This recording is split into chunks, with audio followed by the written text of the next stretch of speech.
दोस्तों, इस कहानी के पिछले भाग सुनने के लिए हमारे चैनल को विजिट करें। अब आगे उसे राधिका की बेवफाई का रहस्य समझ आ गया और बरबस ही उसकी आंखों से भी आंसू की चंद बूंदें टपक पड़ी। शर्म और अपमान की एक ठंडी लहर शिराओं में रेंग गई।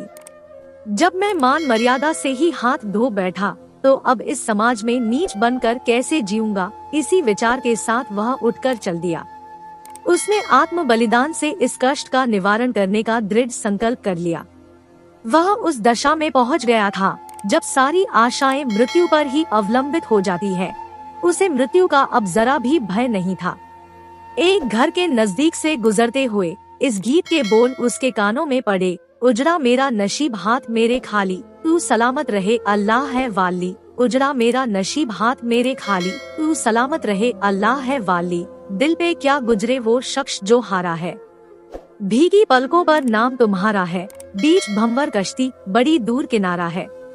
कैसा तड़पा देने वाला गीत था और कैसी दर्द भरी रसीली आवाज थी बब्बू मान की।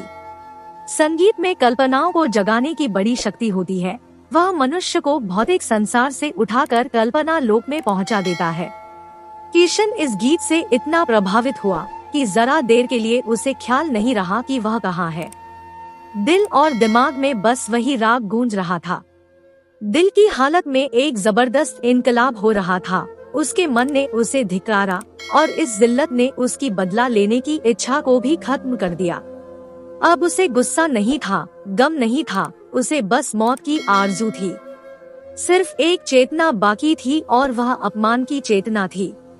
उसने एक ठंडी सांस ली और दर्द उमड़ आया। आंसुओं से गला फंस गया। जबान से सिर्फ इतना निकला, मैं कैसे सहूंगा कि मैं बेवफा हूँ जब अपनी जगह सच्चा मेरा प्यार है। अगर वो ही नहीं मेरे नसीब में, फिर चाहे भगवान भी करे वादा अब मुझको हर खुशी देने का, तब भी मुझे जीने से इनकार है। ये मैं कैसे सहूंगा कि मैं बेवफा हूँ जब अपनी जगह सच्चा मेरा प्यार है। किशन की आंखों से आंसू गिरने लगे। दीवार फांद कर किशन चुपके से अपने घर में घुस गया।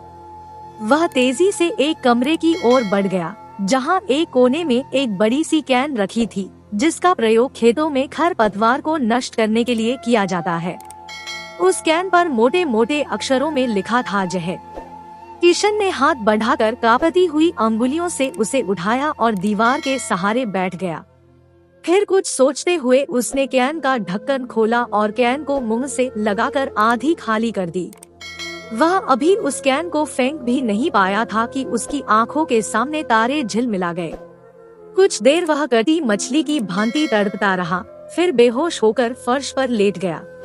कुछ क्षण बाद कुलदीप ने उस कमरे में प्रवेश किया तो किशन के हाथ में जहर की कैन देखकर वह चौंक गया। उसने तेजी के साथ आगे बढ़कर उसके हाथ से वह कैन छीन ली, फिर घबराते हुए स्वर में बोला, किशन यह क्या किया तूने? जहर खाने से पहले क्या तुझे अपने माता पिता का जरा भी ख्याल नहीं आया? उनके दिए हुए जीवन को तुम यूं ही व्यर्थ में नष्ट कर दोगे। जिन्होंने हर पल तुम्हारे लिए खुशियां मांगी, तुम उनको जीवन भर का रोना दे जाओगे। मेरा ऐसा कोई इरादा नहीं था भाई, मैंने तो बस अपनी जीवन लीला खत्म करने के लिए जहर खाया है। भाई मैं क्या करता, मेरे पास कोई रास्ता भी तो नहीं बचा था। कोई रास्ता नहीं बचा था तो तुमने ये कौन सा रास्ता चुन लिया? आत्महत्या किसी भी समस्या का हल नहीं होता। अगर ऐसा होता तो संजय की आत्महत्या के पश्चात सब ठीक क्यों नहीं हुआ?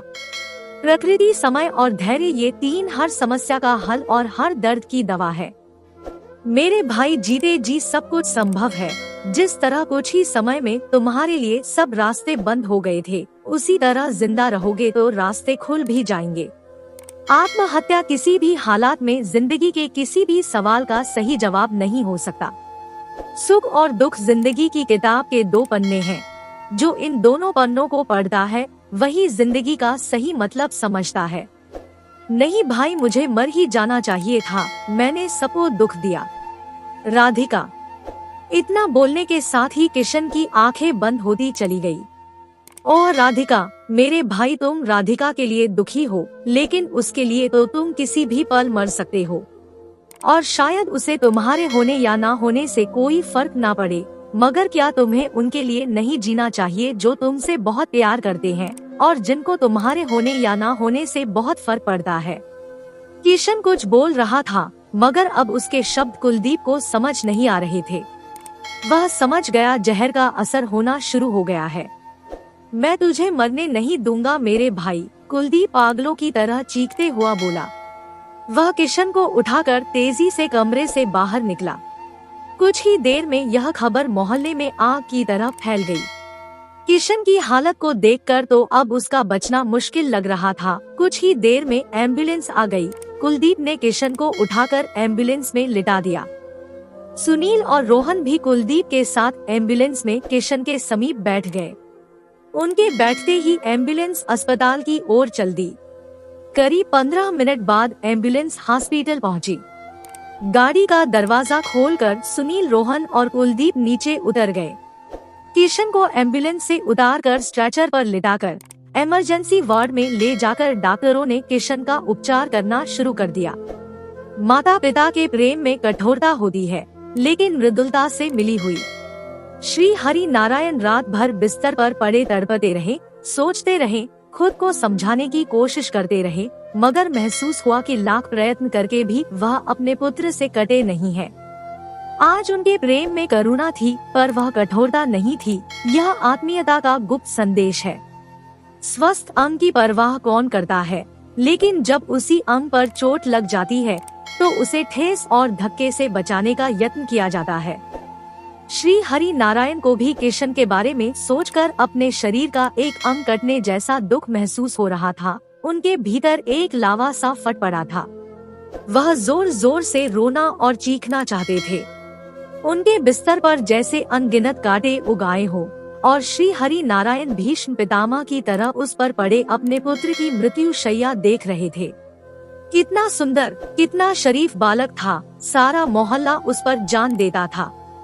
अपने बेगाने सभी उसे प्यार करते थे, यहाँ तक कि उसके अध्यापक तक उस पर जान छिड़कते थे। कभी उसकी कोई शिकायत सुनने में नहीं आई। ऐसे बालक की माता होने पर सब सोनिया देवी को बधाई देते थे। आज उसका कलेजा टुकड़े टुकड़े होकर बिखर रहा था और वह तड़प रही थी। यदि अपने प्राण देकर भी वह किशन को बचा सकती तो इस समय वह इसमें अपने आप को धन्य समझती। कितने आश्चर्य और शर्म की बात है कि इतने बड़े संसार में आज तक माँ बाप की सेवा करने वालों में श्रवण कुमार को छोड़कर किसी का नाम जहन में नहीं आता। इसके विपरीत आत्महत्या करके माता पिता को दुख देने वाले नौजवानों की संख्या बड़ी तेजी से बढ़ रही है। जब देखता हूँ बुरा हाल किसी आशिक का, तब हाल फिर मेरा भी कुछ ठीक नहीं रहता। सायंकाल रोहन कुलदीप से मिलने आया। हमें कुछ करना चाहिए। अब किशन अपनी बेगुनाही का इससे बड़ा क्या सबूत दे सकता है। कहते हैं मरते समय इंसान झूठ नहीं बोलता, और किशन की जबान पर बार बार यही शब्द दोहराए थे कि वह निर्दोष है। रोहन ने कहा, मेरा मन भी यही कहता है कि वह निर्दोष है, मगर मैं ये दावे के साथ नहीं कह सकता क्योंकि मुझे अपने भाई पर भरोसा है मगर शराब पर नहीं। और अगर एक पल के लिए सब बातें भुलाकर ये मान भी लें कि किशन निर्दोष है, तब भी हम ये साबित कैसे करें? सारे सबूत और गवाह उसके खिलाफ है। बड़े ही बेबस लहजे में कुलदीप ने कहा, ये प्रदीप और राधिका कौन है जिनका नाम किशन बार बार ले रहा था? भाई पूरा मामला तो मुझे भी नहीं पता, मगर सागर बता रहा था कि राधिका से किशन की दोस्ती थी और प्रदीप के साथ एक बार उसका झगड़ा हुआ था, मगर बाद में उसके साथ भी किशन की दोस्ती हो गई थी। अब तो हो ना हो, इन दोनों में से किसी एक का हाथ इसमें जरूर मिलेगा। मुझे शक है ये सब साजिश उस लड़की राधिका की है, वरना कोई ऐसे हालात में अपने प्रेमी का साथ नहीं छोड़ सकती। मुझे उसके घर का पता चाहिए। अब मैं सच्चाई का पता लगाए बिना चैन से नहीं बैठूंगा। भाई मुझे तो उसके घर का पता मालूम नहीं है, मगर शायद सागर हमें बता सकता है। सागर से राधिका के घर का पता लेकर दोनों ने बहुत देर सलाह मशविरा किया। राधिका और किशन के बारे में सागर से पूरा मामला जान लेने के पश्चात रोहन ने कुलदीप को अपना फैसला सुना दिया कि अगर किशन को कुछ हो गया तो उसकी चिता के साथ असली गुनहगारों की चिता भी जलेगी, और अगर वह ऐसा करने में नाकाम रहा तो फिर खुद उसकी चिता किशन की चिता के साथ जलेगी। आधी रात का वक्त था, अंधेरी रात थी और काफी बेचैन इंतजारी के बाद रोहन अपने जज्बात के साथ नंगी तलवार पहलू में छिपाए अपने जिगर के भड़कते हुए शोलों को राधिका के खून से बुझाने के लिए आया हुआ है। आसमान में सितारे जगमगा रहे हैं और रोहन बदला लेने के नशे में राधिका के सोने के कमरे में जा चुका है। कमरे में एक नाइट लैंप जल रहा था जिसकी भेद भरी रोशनी में राधिका सो रही थी। रोहन तलवार लेकर दबे पांव उसके पास पहुंचा। एक बार राधिका को आंख भर देखा, लेकिन राधिका को देखने के बाद उसके हाथ नहीं उठ सके। जिसके साथ अपना घर बसाने के सपने देखे हों, उसकी गर्दन पर छुरी चलाते हुए उसका हृदय द्रवित हो गया। उसकी आंखें भीग गई, दिल में हसरत भरी यादों का एक तूफान उठ गया। एक दिन असर देखना मेरे इश्क में होगा, एक दिन हशर देखना मेरे इश्क में होगा। कभी मिले तो बस इतना कहना ऊपर वाले से, परेशान ना हो इंतहा ये मेरे सबर की भी नहीं। अगर अब भी बाकी जुल्म कुछ उसका होगा, एक दिन असर देखना मेरे इश्क में होगा, एक दिन हशर देखना मेरे इश्क में होगा। हाँ, वही मोहिनी सूरत थी और वही इच्छाओं को जगाने वाली ताजगी, वही चेहरा जिसे एक बार देखकर भूलना असंभव था, वही गोरी बाहें जो कभी उसके गले का हार बनती थी, वही फूल जैसे गाल जो उसकी प्रेम भरी आँखों के सामने लाल हो जाते थे। इन्हीं गोरी गोरी कलाइयों में उसने कंगन पहनाने का वादा किया था। हाँ, वही गुलाब के से होंठ जो कभी उसकी मोहब्बत में फूल की तरह खिल जाते थे, जिनसे मोहब्बत की सुहानी महक उड़ती थी। और यह वही सीना है जिसमें कभी उसकी मोहब्बत और वफा का जलवा था, जो कभी उसकी मोहब्बत का घर था। रोहन अपने अतीत में खोया हुआ था, मगर उसके स्वाभिमान ने उसे ललकारा। जो आंखें उसके लिए अमृत के छलकते हुए प्याले थी, आज वही आंखें उसके दिल में आग और तूफान पैदा कर रही थी। रूप उसी वक्त तक राहत और खुशी देता है जब तक उसके भीतर औरत की वफा की रूह हरकत कर रही हो, वरना यह एक तकलीफ देने वाली चीज है, जहर है, जो बस इसी काबिल होती है कि वह हमारी निगाहों से दूर रहे। स्वाभिमान और तर्क में सवाल जवाब हो रहा था कि अचानक राधिका ने करवट बदली। रोहन ने फौरन तलवार उठाई, मगर राधिका की आंखें खुल गई। वह घबरा कर उठ बैठी, परंतु भय की चरम सीमा तो साहस ही होती है। हिम्मत करके वह बोली, कौन? मैं हूँ रोहन। रोहन ने अपनी झेम को गुस्से के पर्दे में छिपा कर कहा। कौन रोहन? चले जाओ यहाँ से वरना मैं शोर मचा दूंगी।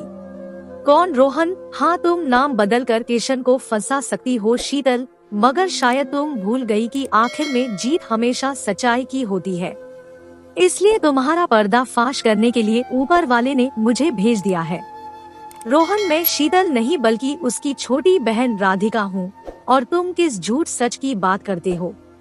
किशन के साथ जो कुछ हुआ है या होगा उसके लिए वह खुद जिम्मेदार है। झूठ बोल रही हो तुम।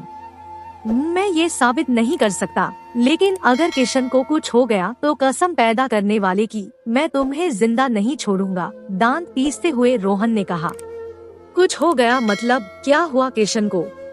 किशन हॉस्पिटलाइज्ड है, उसने जहर खा लिया है। वह पुलिस की कैद से भाग गया था, मगर अपनी जान बचाने के लिए नहीं, बल्कि अपनी बेगुनाही साबित करने के लिए। क्योंकि अगर वह जान बचाने के लिए भागा होता तो उसे लौटकर घर आने की और जहर खाने की जरूरत नहीं थी। वैसे भी मरते हुआ इंसान झूठ नहीं बोलता, और उसने बार बार कहा वह बेगुनाह है। क्या? हे भगवान! वह सिर पकड़कर बैठ गई। इसका मतलब उसके साथ बहुत गलत हुआ। रोहन, मैं जानती हूँ कि तुम मेरे खून के प्यासे हो, लेकिन पहले मेरी बात सुन लो। मैं राधिका हूँ, शीतल की छोटी बहन। शीतल तो अब इस दुनिया में भी नहीं है। दीवार पर लगी शीतल की तस्वीर की ओर इशारा करते हुए राधिका ने कहा। राधिका के मुख से ये शब्द सुनकर रोहन के मस्तिष्क को गहरा झटका लगा। उसके सारे शरीर में झुरझुरी सी दौड़ गई और उसकी कांपती नजर तस्वीर पर जा पड़ी। शीतल की तस्वीर पर फूलों की माला देखकर रोहन का दिल कांप उठा, जबान तालू से जा चिपकी। राधिका ने रोहन को शीतल के बारे में वह सब कुछ बताया जो रोहन के ऑस्ट्रेलिया जाने के पश्चात हुआ था। रोहन की आंखें भर आईं। उसका मन अब भी सच्चाई मानने के लिए पूर्णतया तैयार नहीं था। तस्वीर को उतार कर अपने कलेजे से लगाता हुआ वह बोला, अरे जालिम, तू बेवफाई ना करती अगर, तो जुदाई एक जन्म की कोई बड़ा गम नहीं था। दोस्तों, इस कहानी का अगला भाग देखने के लिए चैनल को सब्सक्राइब करें और कमेंट करके हमें बताएं कि ये कहानी आपको कैसी लगी। कहानी सुनने के लिए आपका बहुत बहुत धन्यवाद।